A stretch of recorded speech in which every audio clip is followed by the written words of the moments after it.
Assalamualaikum warahmatullahi wabarakatuh.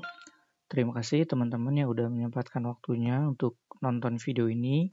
Terima kasih juga teman-teman yang udah support channel ini dengan cara like dan subscribe. Nah, di video ini aku mau share mengenai Python lagi, yaitu salah satu bagian yang paling penting yaitu pengulangan atau looping. Jadi apa itu looping atau pengulangan? Looping itu digunakan untuk menjalankan perintah atau program secara berulang gitu. Nah, jadi kenapa ada looping ini, kalau misalnya kita, menjalankan program berkali-kali, kalau misalnya kita bikin manual itu kan lama. Nah, makanya itu ada looping.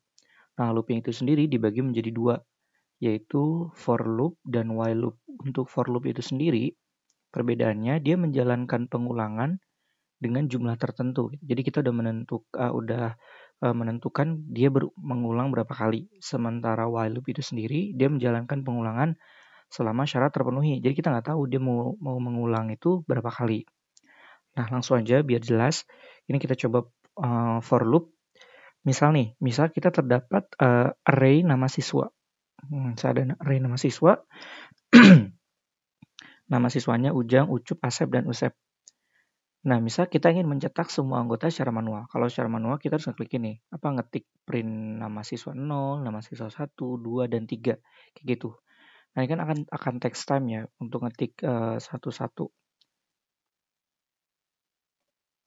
Kita coba jalankan. Nah, kayak gini. Jadi kalau misalnya kita bikin codingan manual kayak gini, kita kan lama gitu. Bayangkan kalau misalnya nama siswanya ada 100 atau 1000. Nah, kalau pakai for looping itu bisa jadi lebih cepat. Nah, contohnya misalnya caranya gimana untuk bikin looping ini? Kita tinggal ketik for. For-nya harus huruf kecil semua ya. For. Nah, kita tulis. Misalkan ada 2 tipe, misalkan kita for isi. Nah, ini in nama siswa,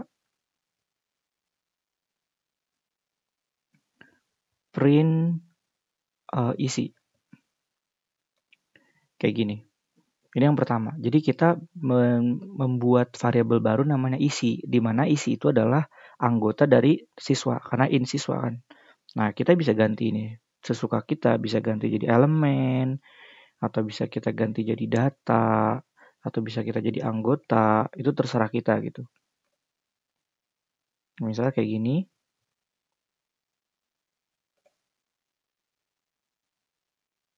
Nah, kayak gitu. Dan ini kita udah tahu dia akan mengulang berapa kali ya, mengulangnya sejumlah si nama siswa itu. Yang kedua, kita bisa cara yang kedua kita misalkan for i in range len nama siswa. Nah, ini cara yang kedua. Jadi kita untuk i dalam range len siswa. Jadi range itu berarti dari 0 sampai len siswa. Len nama siswa ya ini. Kita kasih komen dulu.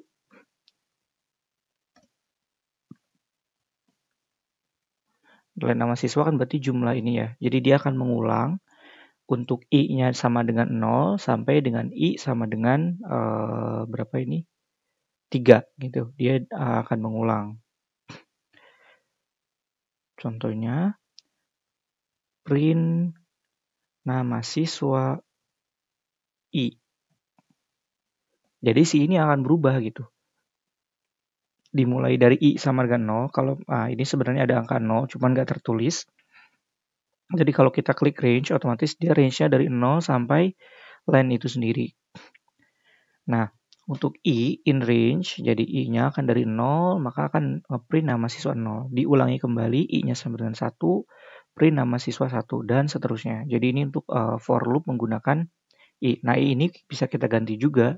Bisa ganti j, atau index, atau posisi. Kayak misalnya kayak gitu. Ini tergantung kita, tapi biasanya lebih simpelnya pakai isi ini. Nah, kalau di print hasilnya juga akan sama. Kayak gitu.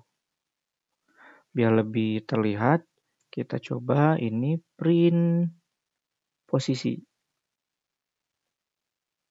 kan? Untuk posisi sama dengan 0, dia Ujang, posisi sama dengan 1, Ucup, 2, Asep, 3, Usep. Kayak gitu. Dia akan mengulang dari posisi sama dengan 0 sampai posisi sama dengan 3. Kenapa sama dengan 3? Meskipun len siswa itu sama dengan 4, jadi untuk range itu sendiri, itu dia dihitung dari 0 sampai min n gitu. Kalau misalkan len siswanya sama dengan 4, jadi n-1, salah.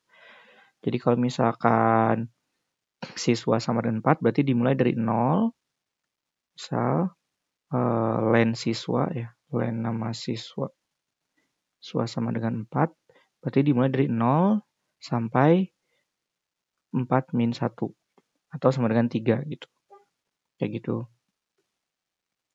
Nah, selanjutnya while loop itu sendiri, while loop itu dia, misalkan nih, kita terdapat deretan angka nih. Kita misalkan disuruh cari angka genap atau nilai angka genap dari deretan angka tersebut. Kayak gitu. Kita cetak dulu angkanya. Misalkan ada angka ini. Nah, kalau kita cari manual, otomatis kan kita harus mencarikan false ya.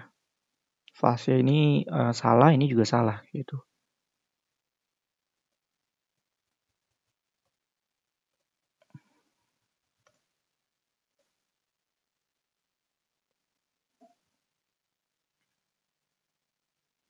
Ini nilainya 1, ini nilainya juga 1. Ada sisanya.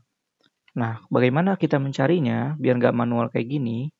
Kan harusnya bisa kita ngecek apakah 5 gitu kan, apakah 7.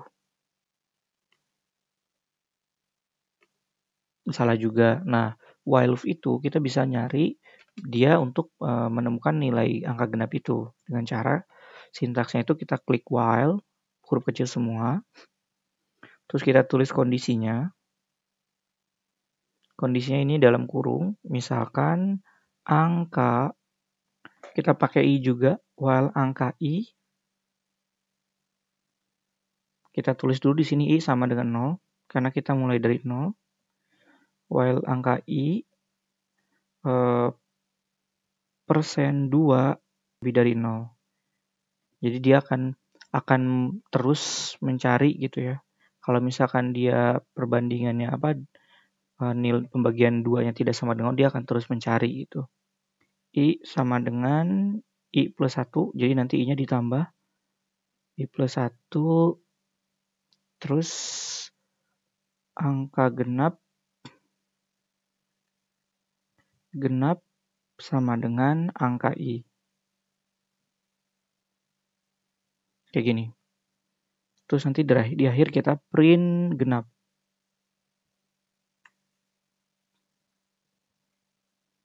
Kita coba ya.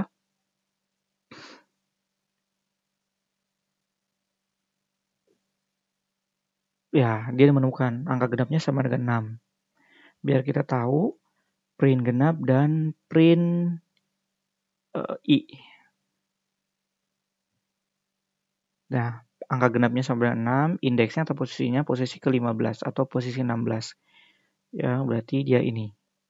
Kayak gitu. Jadi kalau misalkan kita menggunakan loop atau pengulangan ini, kita nggak perlu bikin prosesnya secara manual, kita tinggal bikin itu aja dan dia akan mengulang prosesnya sampai syaratnya diketahui. Nah, syaratnya tuh ini kan. Syaratnya selama angkanya itu bukan genap, ya udah cari terus gitu. Ketika dia nemu, kan ini angka I, angka ini berarti angka I 15, ini I-nya sama dengan 15 berarti 6. 6 dibagi 2 sama dengan 0, sama dengan 0, tidak lebih dari 0. Berarti dia berhenti gitu, nggak mengulangi lagi. Kayak gitu. Oke, sekian untuk looping kali ini. Semoga video ini bermanfaat. Terima kasih.